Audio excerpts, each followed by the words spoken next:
रूस में पिछले कई वर्षों से कई किसान गेहूं की खेती से अपना मुंह मोड़ रहे हैं। एक रिपोर्ट में दावा किया गया है कि पिछले 3 वर्षों से रूस में अच्छी संख्या में किसानों द्वारा गेहूं का उत्पादन छोड़ा जा रहा है। रिपोर्ट के अनुसार इससे रूस के गेहूं निर्यात में कमी देखी जा रही है। आपको बता दें कि रूसी अनाज संघ के अनुसार पिछले 5 वर्षों में लगभग 35,000 अनाज उत्पादक दिवालिया हो गए हैं और ये संख्या बढ़ती ही जा रही है। इसके पीछे का कारण अधिकांश किसानों के पास अब उद्योग के अधिक लाभदायक दिनों के दौरान जमा किए गए भंडार के रूप में सुरक्षा का कोई मार्जिन नहीं होना बताया गया है। गेहूं की खेती में किसानों की कम रुचि के आंकड़ों को लेकर रूसी अनाज संघ के अध्यक्ष कहते हैं कि किसानों की जेब में पैसा खत्म हो गया है और ये मुख्य रूप से निर्यात शुल्क, निर्यात पर कोटा और बिगड़ते प्रतिस्पर्धी माहौल के कारण है। आपको बता दें कि रूसी अनाज संघ ने बार बार रूसी सरकार से या तो शुल्क वापस लेने या कम से कम परेशान उद्योग पर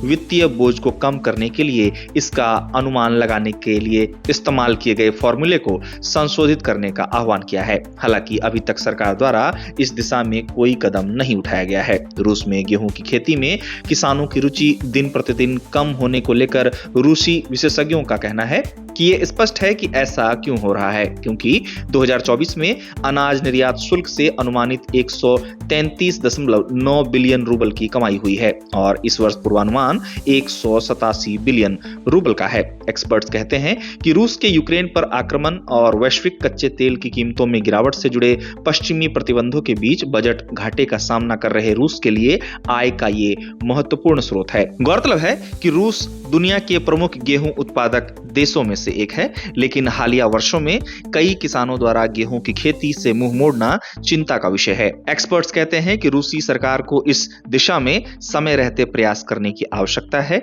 वरना स्थिति विकराल हो सकती है।